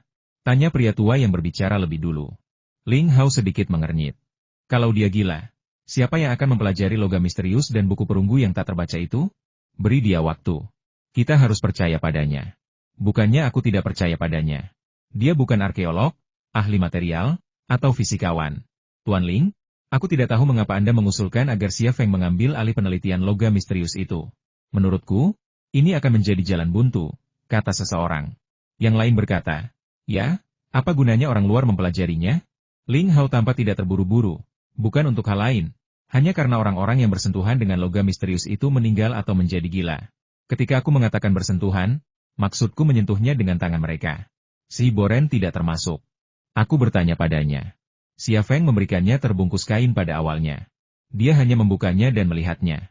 Setelah kembali, dia menyerahkannya kepada akademisi Wang Lei. Tapi Xia Feng lah yang menggali sepotong logam misterius itu. Dia tidak tahu berapa kali dia menyentuhnya, tetapi dia baik-baik saja. "Tuan Ling, apa yang ingin Anda katakan?" kata seseorang. Ling Hao berkata dengan tenang, "Tim ahli kami telah mencoba semua metode dan instrumen yang tersedia, tetapi kami masih belum tahu terbuat dari apa logam misterius itu, dan kami belum membuahkan hasil. Mungkin kita harus mendekati masalah ini dari perspektif yang berbeda. Tidak semua pertanyaan di dunia ini dapat dijawab oleh pengetahuan ilmiah. Lebih lanjut, pengetahuan ilmiah kita tidak sekuat yang kita bayangkan.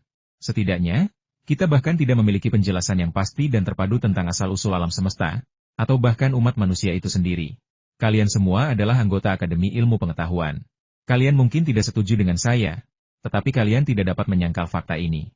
Ternyata orang-orang tua ini semua adalah anggota akademi."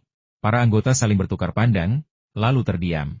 Memang, jika pengetahuan dan instrumen ilmiah benar-benar efektif, dengan bakat dan peralatan yang tersedia, hasilnya seharusnya sudah tersedia sejak lama, tetapi belum. Lebih buruk lagi, para talenta berharga ini sekarat atau menjadi gila, namun mereka bahkan tidak dapat menemukan penyebabnya. Ling Hao melirik para akademisi dan menambahkan, "Para akademisi, saya ditunjuk untuk mengawasi masalah ini di masa krisis, dan tentu saja saya punya pertimbangan sendiri. Kalian juga harus mengerti bahwa saya meminta Xia Feng datang ke sini untuk melindungi kalian. Saya tahu kalian ingin mengungkap rahasia logam misterius dan buku perunggu itu, tetapi kalian semua tahu konsekuensinya jika membiarkan kalian bersentuhan dengan logam itu secara gegabah. Lupakan saja." Seorang akademisi tua menghela napas. "Tuan Ling, kami percaya padamu. Mari kita beri Xia Feng waktu lagi." Bibir Ling Hao melengkung membentuk senyum. Meyakinkan para ilmuwan veteran ini bukanlah tugas yang mudah. Pada saat itu, di monitor, Xia Feng membuka pintu dan masuk. Saat pintu tertutup, sosok Xia Feng menghilang dari monitor, tak pernah terlihat lagi. Apa tidak ada kamera pengintai yang terpasang di ruangan ini? Seorang akademisi tua bertanya dengan cemas. Ling Hao menggelengkan kepalanya. Tidak. Ini ruangan untuk ditinggali orang. Bagaimana mungkin ada kamera pengintai? Apa yang dia lakukan di sana? Tanya seseorang. Tak seorang pun bisa menjawab pertanyaan itu. Ling Hao mengeluarkan ponselnya, siap menelepon Long Bing. Namun, ketika ia mengeluarkan ponselnya, ia menyerah. Ia tahu Xia Feng tidak mengizinkan Long Bing masuk ke area penelitian. Jika Long Bing masuk untuk melihat apa yang sedang dilakukan Xia Feng, bukankah Xia Feng, dengan kecerdasannya, akan tahu bahwa ia sedang diawasi? Jika ia membuat Xia Feng marah dan ia berhenti, itu akan menjadi bencana. Di dalam area penelitian, Xia Feng sudah dengan cepat memindai ruangan dengan mata kirinya, memastikan tidak ada kamera pengintai atau alat penyadap sebelum ia merasa lega. Ia berbalik dan melihat Putri Yongmei masuk melalui pintu. Ruangan itu lebih terang, dan Putri Yongmei tampak lebih nyata. Darah dagingnya terasa hangat. Putri Yongmei berhenti di depan Xia Feng, hanya berjarak 1 kaki di antara mereka. Begitu dekat, Xia Feng tidak bisa merasakan napas Putri Yongmei. Kali ini, Putri Yongmei tidak berkata apa-apa, hanya menatap Xia Feng. Siapa kau? Tanya Xia Feng ragu-ragu. Suaranya rendah. Aku ingat wajahmu, kata Putri Yongmei, tetapi hanya dengan kata-kata yang sama. Xia Feng mengerutkan kening. Memangnya kenapa kalau kau mengingatnya? Aku sudah tanya kau siapa. Putri Yongmei berkata, aku sudah lama sekali menunggumu. Xia Feng tertegun. Jawaban tak masuk akal ini bukanlah yang ia harapkan. Ia telah bersusah payah memancing Putri Yongmei ke sini, justru untuk mencari tahu siapa sebenarnya putri itu. Ia bahkan bermimpi mendapatkan rahasia logam kuno dan buku perunggu darinya. Tapi sekarang, sepertinya Putri Yongmei hanya bisa mengucapkan 2 kalimat ini. Seekor burung beo manusia. Setelah berpikir sejenak, Xia Feng mengubah pertanyaannya. Di mana pakaianmu? Aku ingat wajahmu. Ada lalat di pantatmu. Aku sudah lama sekali menunggumu. Aku Kaisar Yongle, ayahmu. Aku ingat wajahmu, kata Xia Feng. Pertanyaan lebih lanjut tak kunjung membuahkan hasil. Sebuah ide tiba-tiba terlintas di benak Xia Feng, dan ia mengulurkan tangan untuk meraih lengan Putri Yongmei. Putri Yongmei tak menghindar, dan tangannya meleset. Ia menatap kosong ke arah tinjunya yang terkepal di lengan Putri Yongmei, merasa seperti sedang bermimpi. Terlebih lagi, meskipun ia tidak menggenggam apapun, tinju di lengan Putri Yongmei terasa sangat dingin. Ia sempat menahannya selama beberapa detik, tetapi tak lama kemudian menjadi tak tertahankan, dan ia buru-buru menarik tangannya. Apakah ini suatu bentuk energi? Xia Feng bertanya-tanya dengan takjub. Saat itu, Putri Yongmei bergoyang dan tiba-tiba menghilang. Xia Feng mencari kemana-mana, tetapi ia tidak ditemukan. Sepertinya untuk menguraikan rahasia logam kuno dan buku perunggu itu, kita perlu mengumpulkan semua bagian yang diperlukan. Aku ingin tahu kemana perginya tim ahli yang dikirim kali ini. Pikiran Xia Feng dipenuhi spekulasi. Kemudian, sebuah suara terdengar dari sistem Yang Sheng di luar. Tuan Xia, silakan naik ke permukaan. Pikiran Xia Feng terputus. Ia merenungkan suara itu dan segera teringat seseorang. Ling Hao, mengapa dia ada di sini? Di ruang konferensi di lantai dasar pangkalan militer, Ling Hao dan beberapa akademisi dari Akademi Ilmu Pengetahuan menatap Xia Feng dan Long Bing saat mereka masuk. Mata mereka dipenuhi kecurigaan. Setelah Xia Feng dan Long Bing duduk, Ling Hao langsung ke intinya Tuan Xia. Saya yakin Anda tahu betul mengapa kami mengundang Anda ke sini kali ini. Xia Feng mengangguk. Ya, Anda sudah bertemu dengan anggota tim ahli dan mengunjungi laboratorium di area penelitian. Apa pendapat Anda? Tanya Ling Hao. Xia Feng berpikir sejenak sebelum melanjutkan. Semua anggota tim ahli itu gila. IQ mereka telah menurun hingga seperti anak berusia 5 tahun. Dokter bilang mereka tidak bisa menemukan penyebabnya. Saya juga tidak bisa memastikannya. Soal laboratorium, saya memang masuk, tetapi tim ahli sudah menggunakan semua metode dan instrumen yang tersedia. Saya rasa rahasia logam paduan kuno dan buku perunggu itu tidak bisa dipecahkan dengan metode kita saat ini. Tuan Ling, ini pendapat saya. Ling Hao tetap diam. Ia ingin mendengar perspektif yang berbeda, yang konstruktif, tetapi pendapat Xia Feng mencerminkan pendapatnya sendiri. Jadi tanggapan apapun akan sia-sia. Tuan Xia, kata seorang akademisi tua, apakah Anda bilang Anda tidak bisa memecahkan masalah ini? Yang lain mendesah. Sudah kuduga. Bagaimana mungkin kita membiarkan seorang mekanik memecahkan masalah seperti ini? Kita tidak butuh pembuat senjata. Kita butuh ilmuwan. Itu tidak sopan, tetapi Xia Feng tidak keberatan. Ilmuwan tidak pandai bersosialisasi, dan tidak perlu berdebat dengan ilmuwan tua tentang pernyataan seperti itu. Saya sarankan, kata salah satu akademisi senior, atur ulang tim dan mulai kembali penelitian tentang logam misterius dan buku perunggu itu. Ya, saya setuju. Semakin cepat kita mulai, semakin cepat kita bisa memecahkannya, kata seseorang. Ling Hao berkata, Bagaimana jika orang-orang terus mati atau menjadi gila? Demi kebangkitan besar negara dan bangsa kita, bahkan pengorbanan adalah kehormatan tertinggi, kata seseorang. Ling Hao tersenyum. Saya tidak meragukan perasaan mulia semua orang di sini. Tetapi setiap ilmuwan adalah sumber daya yang berharga bagi kami, terutama kalian para akademisi senior. Jika sesuatu terjadi pada kalian, tidak ada yang bisa memikul tanggung jawab. Setelah jeda, ia menatap Xia Feng lagi. Tuan Xia, jika saya membiarkan Anda bertanggung jawab atas masalah ini, apakah Anda yakin bisa memecahkan rahasia logam misterius dan buku perunggu itu? Xia Feng terdiam sejenak sebelum berkata, saya yakin 60%. Mata Ling Hao tiba-tiba berbinar. Yakin 60%? Itu lebih dari 50%. Katakan, mengapa Anda begitu yakin? Xia Feng berkata, itu hanya perasaan. Ah. Haha. Seorang akademisi tua tertawa. Untuk hal seperti ini, Anda bilang Anda 60% yakin berdasarkan perasaan Anda. Tuan Xia, apa Anda bercanda? Ini masalah yang sangat serius. Bagaimana Anda bisa bercanda dengan kami seperti ini? Seseorang berkata dengan nada tidak puas. Xia Feng berkata, Anda benar tidak mempercayai saya. Saya bilang saya 60% yakin, dan saya punya alasan. Tapi kalau Anda tidak percaya, tidak apa-apa. Saya tidak perlu menangani ini, apalagi ini sangat berbahaya. Meskipun jelas ingin mengambil alih, Xia Feng bersikap agak acuh tak acuh. Percaya atau tidak, lupakan saja. Ia merasa yakin karena ia tahu orang-orang ini tidak akan mengundangnya ke sini jika mereka mampu. Isyaratnya juga merupakan awal dari langkah selanjutnya. Namun, Long Bing, khawatir Xia Feng akan menyinggung Ling Hao dan akademisi senior lainnya, dengan lembut menendang kaki Xia Feng di bawah meja konferensi. Xia Feng tidak bereaksi, menunggu Ling Hao mengungkapkan pendapatnya.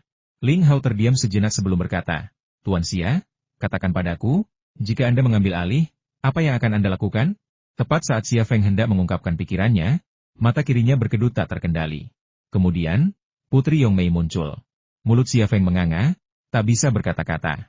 Bukan hanya karena kemunculan Putri Yongmei, tetapi karena kali ini, tampaknya telah membangkitkan kewaspitaannya, memungkinkannya untuk melihatnya. Putri Yongmei muncul di hadapan Xia Feng, kurang dari 1 kaki dari meja konferensi. Tanpa busana. Dalam cahaya alami, Putri Yongmei tampak seperti peri yang turun dari surga. Nuansa realitasnya bahkan lebih intens daripada di area penelitian bawah tanah. Kulitnya, area dadanya, pinggulnya semuanya tentang dirinya begitu menggairahkan dan indah, begitu jernih dan indah. Tanpa rasa terkejut sebelumnya, Xia Feng benar-benar muncul hasrat, merasakan reaksi naluriah seorang pria. Itu tak terelakkan, bahkan menonton film porno pun akan memicu reaksi pada pria normal, apalagi seorang putri telanjang yang begitu realistis. Dan dialah wanita tercantik dan sensual yang pernah dilihat Xia Feng. Putri Yongmei muncul tanpa suara, berdiri di meja konferensi. Ia tak memandang siapapun, tatapannya tertuju pada Xia Feng, lalu perlahan berjongkok dan duduk di meja. Ia meletakkan tangannya di tepi meja, mengayunkan kakinya pelan, posturnya anggun dan menawan. Kenapa dia muncul lagi? Apa yang dia lakukan duduk di sebelahku? Pikiran Xia Feng dipenuhi pikiran dan fantasi yang campur aduk. Apakah dia terobsesi padaku sekarang? Jika dia mengikutiku keluar dari sini dan muncul saat aku sedang makan, mandi, atau bahkan berhubungan seks dengan Anina. Ya Tuhan, apa yang harus kulakukan? Sekarang, ia bahkan mulai curiga bahwa kemampuan clairvoyance-nya dengan buku perunggu dan paduan kuno telah memicu sesuatu, yang menyebabkan kemunculan dan obsesi Putri Yongmei padanya. Tuan Xia, ada apa denganmu? Ling Hao menatap Xia Feng dengan curiga. Xia Feng akhirnya tersadar, tatapannya beralih dari Putri Yongmei ke Ling Hao. Jika aku mengambil alih, aku meminta agar laboratorium dipindahkan ke pabrik militer Lei Ma. Kau sediakan apapun yang kubutuhkan. Selain itu, isi kompas itu harus dikirim ke pabrik militer Lei Ma. Ling Hao mengerutkan kening. Bagaimana mungkin? Xia Feng mengangkat bahu. Saya harus mengurus urusan grup Lei Ma, itu salah satu alasannya. Alasan lainnya adalah saya tidak ingin bekerja di bawah pengawasan, apalagi diganggu atau diganggu. Alis Ling Hao semakin berkerut. Tuan Xia, syarat Anda ini menempatkan saya dalam posisi yang sulit. Xia Feng berkata, itu satu-satunya syarat saya. Jika Anda memenuhinya, saya akan mengambil alih. Jika tidak, saya akan menyerah. Benar. Saya mempertaruhkan nyawa saya untuk mengambil alih kekacauan ini, dan Anda bahkan tidak bisa memenuhi syarat ini. Apalagi yang bisa saya katakan kepada Anda? Inilah sikap Xia Feng. Sebelum Ling Hao sempat mengungkapkan pendapatnya, beberapa akademisi veteran dari Akademi Ilmu Pengetahuan mulai berdiskusi. Apa Anda bercanda? Dia benar-benar akan memindahkan laboratorium ke perusahaannya. Apa pendapatnya tentang proyek sepenting ini? Hanya seorang mekanik. Tentu, dia pandai membuat senjata, tapi menurut saya dia benar-benar awam dalam hal penelitian ilmiah. Dia sangat arogan, tapi dia bahkan tidak menyebutkan apa yang akan terjadi jika dia gagal. Siapa yang akan bertanggung jawab jika dia gagal?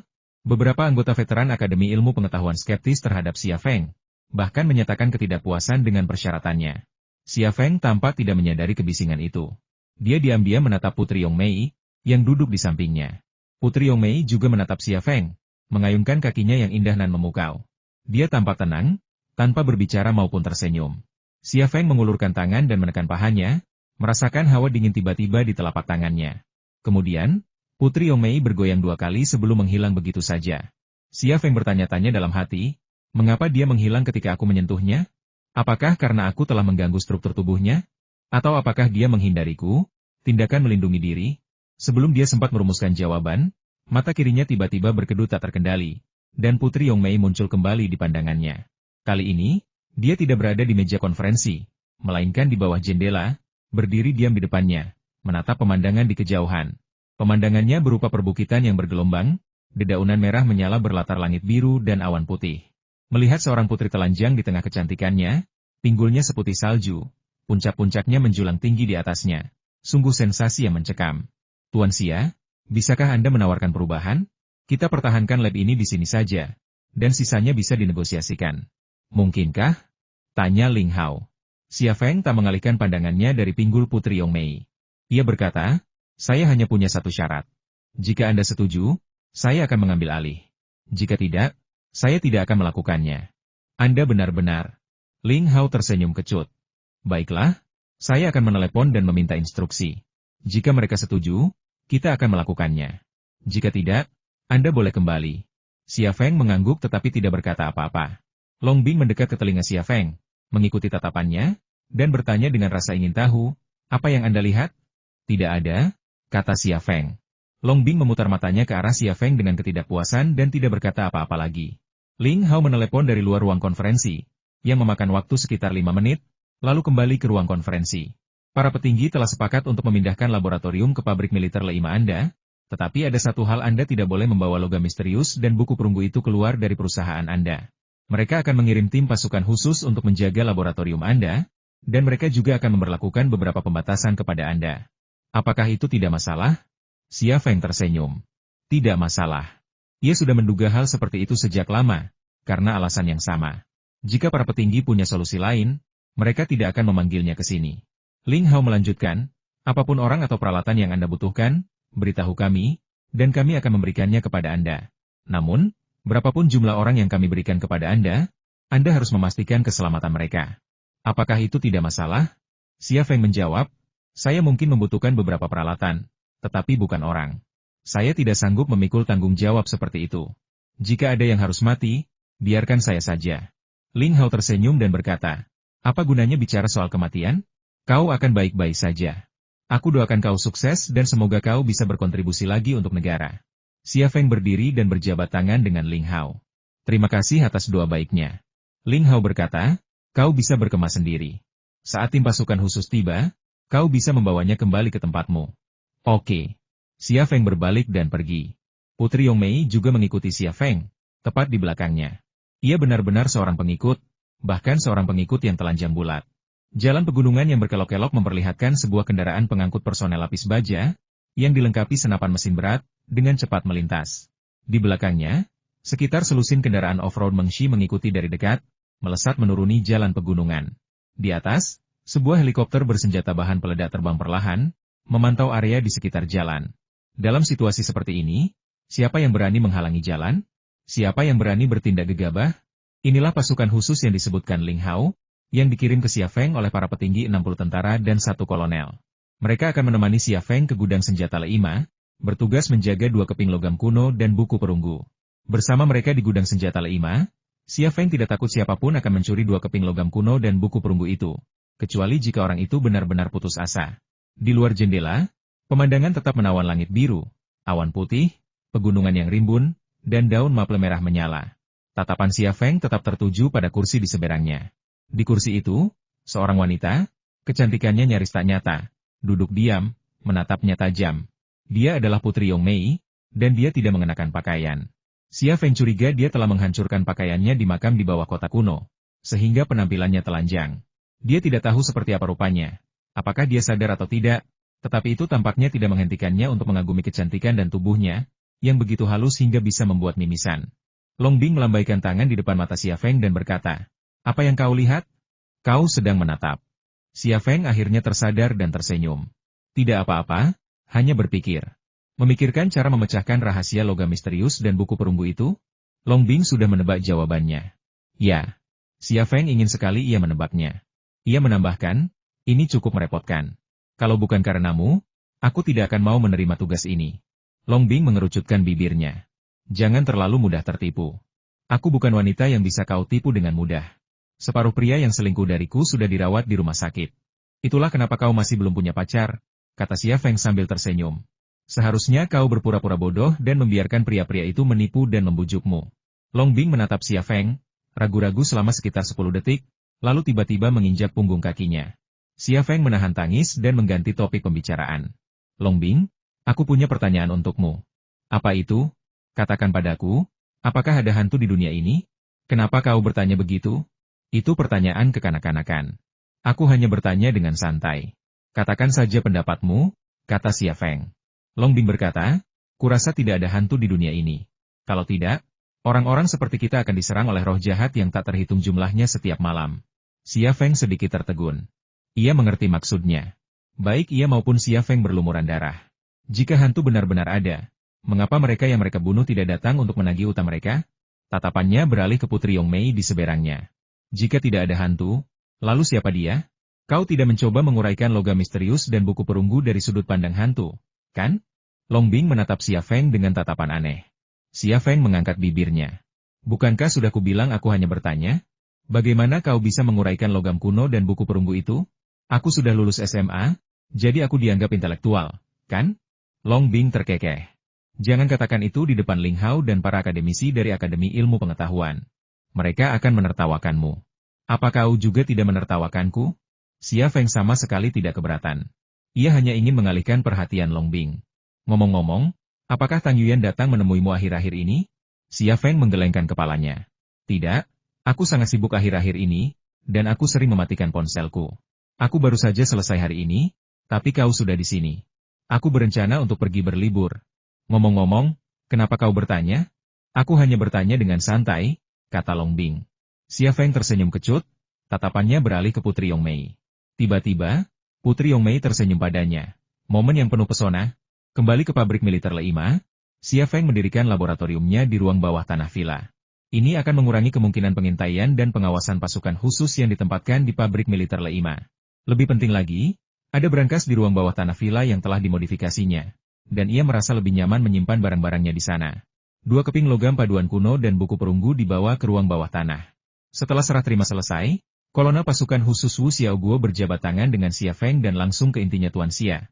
"Mulai sekarang, ruang bawah tanah ini akan dijaga 247. Anda boleh meminta anak buah saya pergi saat Anda bekerja, tetapi anak buah saya harus mengawasi saat Anda menyimpan barang. Selain itu, mulai sekarang, hanya Anda yang boleh mendekati villa ini." Xia Feng berkata, "Tidak, tidak, ada orang lain. Namanya Anina. Dia sebenarnya tinggal di villa ini. Dia baik-baik saja, dan saya bertanggung jawab atas semua tindakannya." Wu Xiaoguo terdiam sejenak sebelum berkata, "Baiklah, hanya dia. Tidak ada orang ketiga." Xia Feng berkata, "Tidak ada orang lain. Lantai pertama villa bisa digunakan oleh para prajurit, dan mereka juga bisa makan di kafetaria. Terima kasih, senang bekerja sama dengan Anda." Wu Xiaoguo mengakhiri percakapannya dengan Xia Feng. Setelah Wu Xiaoguo dan anak buahnya pergi, hanya Long Bing dan Xia Feng yang tersisa di ruang bawah tanah, bersama dengan sebuah brankas berisi 2 buku perunggu kuno. Ada juga orang yang sangat istimewa, Putri Yongmei Zhu Xuanyue. Sayangnya, hanya Xia Feng yang bisa melihatnya di dunia ini. Long Bing mengamati ruang bawah tanah, yang hanya berisi meja kerja dan beberapa peralatan mesin, lalu sedikit mengernyit. "Tidak ada apa-apa di sini. Aku penasaran bagaimana rencanamu nanti." Xia Feng berkata, "Jangan khawatir. Aku punya caraku sendiri." "Baiklah, aku harus mulai bekerja. Kau harus pergi. Berbahaya bagimu untuk tinggal di sini." Long Bing ragu sejenak sebelum berkata, "Baiklah. Aku akan bertanya tentang perkembangan di Yerusalem dan akan menghubungimu ketika aku punya kabar." Xia Feng memperhatikan Long Bing pergi hingga ia menghilang. Kemudian ia membuka brankas, mengeluarkan 2 keping logam kuno dan buku perunggu. lalu meletakkannya di meja kerjanya. Ia berdiri di depan meja kerja itu, memeriksanya. Putri Yongmei juga datang, berdiri berdampingan dengannya, menatap tajam buku perunggu dan dua keping logam kuno di meja kerja. Aku ingat wajahmu, kata Putri Yongmei. Oke, aku tahu. Kau hafal wajahku. Xia Feng memelototi Putri Yongmei dengan jengkel. Ku bilang, kau siapa? Apa kau tertarik terus menggangguku seperti ini?